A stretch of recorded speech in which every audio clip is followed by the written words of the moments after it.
J'ai vécu une expérience de mort imminente en 1982, alors que j'avais 22 ans. À cette époque, j'étais une athée très avide. Je venais de terminer le Vassar College, où j'ai écrit ma thèse de fin d'études sur la mort de Dieu telle qu'elle apparaissait dans le modernisme. Je vivais à New York, j'étais alcoolique et j'adorais faire la fête. J'étais donc dans une boîte de nuit et j'ai manqué de cocaïne. J'ai acheté ce qui me semblait suffisant à un gars du club. Mon chéri et moi le sniffions, mais ça ne nous faisait pas planer, alors j'ai juste sniffé toute la pile dans l'espoir que ça me fasse planer. Plus tard, après que je sois devenue sobre et que mes amis de mon programme en 12 étapes qui étaient trafiquants de drogue aient entendu parler de mon histoire, ils ont dit que c'était de la lidocaïne. Et ils ont dit, nous avions l'habitude de couper la cocaïne avec de la lidocaïne dans les années 80, mais on te l'a vendue pure. Alors j'ai commencé à remarquer que j'avais une vision en tunnel. L'extérieur de mes yeux montrait progressivement une sorte de tache orange alors que mon cœur ralentissait à peut-être 30 battements, 20 battements par minute à cause de la lidocaïne. J'ai commencé à sentir qu'il n'y avait plus d'air dans la boîte de nuit. Alors j'ai un peu paniqué et j'ai dit à mon copain, « Il n'y a pas d'air et il n'y a pas d'air ». Il a dit, « Je vais te chercher un verre d'eau ». Il m'a emmené au bar et le barman m'a donné un verre d'eau. Et j'ai bu une gorgée, puis j'ai cru une seconde que je m'étais cogné le menton sur le bar qui s'effondrait. J'allais en fait faire une crise d'épilepsie et un arrêt cardiaque. Mais il me semblait que ce coup de poing sous le menton m'avait projeté en l'air comme un coup de poing de Popeye. Et je volais dans les airs. J'ai eu un bref sentiment de laisser toutes ces bêtises derrière moi. Et c'est la dernière chose dont je me souvienne de ma vie en tant que Louisa. Je suis donc partie vers le haut. J'ai fait un virage en arrière, me suis arquée et j'ai plongé jusqu'à ce que j'arrive dans l'océan.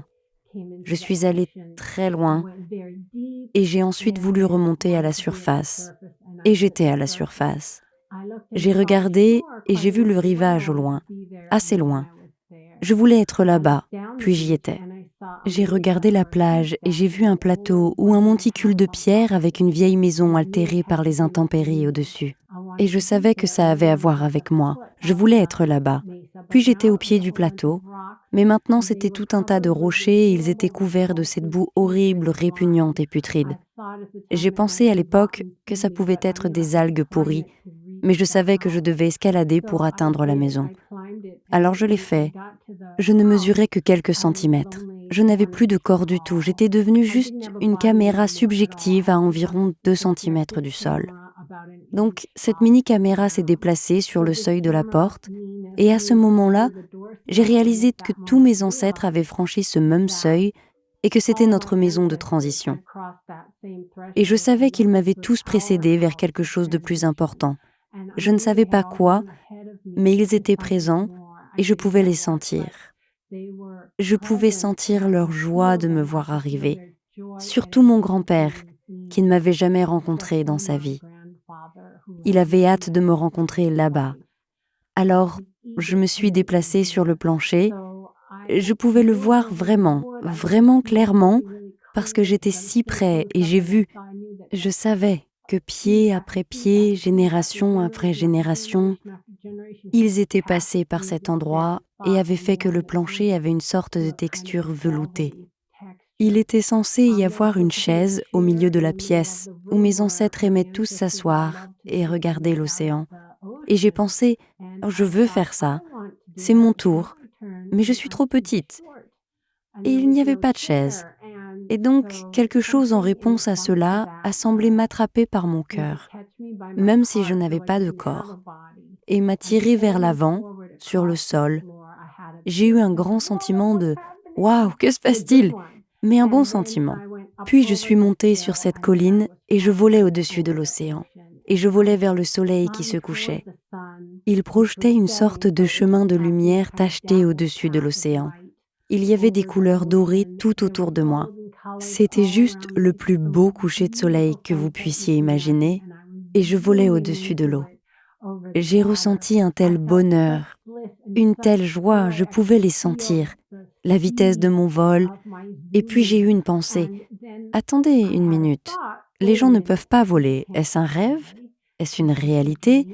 Et une voix me répondit, mais je ne m'attendais pas à ce que ce soit une voix très profonde et puissante. Non pas que je l'ai entendue, mais je l'ai ressentie dans mon esprit. Et cela semblait plus réel que tout ce qui se passe là-bas, de signifiant dans ma vie. Et je savais que c'était la bonne chose à faire, alors je me suis rapprochée de plus en plus du soleil. Et j'étais un peu inquiète que j'allais le toucher et brûler, mais au lieu de cela, je passais à travers un filament à l'intérieur du soleil. Et au centre du soleil se trouvait une lumière. C'était la lumière. Tout était omniprésent, tout passait à travers moi, en moi, ce sentiment de bonheur et d'amour, tant d'amour, de chaleur, de bonheur, de bonté, et je me sentais complète. J'ai pris conscience d'une figure parentale qui me tenait, en quelque sorte un peu assise comme un Bouddha, qui me tenait comme un tout petit enfant dans ses bras et me donnait simplement de l'amour. On est tellement aimé et je voulais juste y rester pour toujours, c'était parfait. Mais après, mes parents ont dit « Tu ne peux pas rester, tu n'as pas encore fini ». Et j'ai fait une crise. La lumière est devenue l'obscurité complète. Et j'ai dit « Non !» Et j'ai eu l'impression de me battre à coups de pied et de cris et de vouloir montrer aux parents que je voulais rester.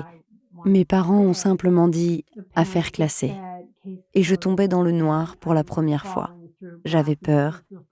Puis j'ai commencé à voir dans l'obscurité ces figures à la craie, des figures en bâton dessinées à la craie. Et c'était comme de petites animations pour les enfants. Ils faisaient la roue, ils faisaient de la balançoire, et ils chantaient ces petites comptines absurdes comme « Combien de violons font flim-flam » ou « Combien d'hippopotames font une marelle ?» Et je me souviens que j'ai pensé « Eh bien, c'est loin d'être aussi bien que la lumière, mais c'est quelque chose que mes parents m'ont donné à regarder jusqu'à ce que je puisse retourner vers la lumière. » Parce que je savais que j'allais retourner vers la lumière. J'étais déterminée à y retourner et je le regardais juste un moment. Puis, j'étais juste là, je les regardais et l'un d'eux s'est en quelque sorte rapproché et a commencé à se remplir, comme une assiette au lieu d'un cercle de craie. Et sa comptine qu'il n'arrêtait pas de répéter était « Combien de doigts? Quel est ton nom ?» Et j'étais juste là, un peu comme si j'essayais de voir autour de lui. Puis j'ai réalisé qu'il pensait et qu'il me parlait. Et j'ai réalisé qu'il pensait qu'il était séparé de moi. Puis j'ai réalisé que j'étais de retour dans la marionnette de chair. J'étais de retour dans mon corps. Et j'étais absolument dévastée.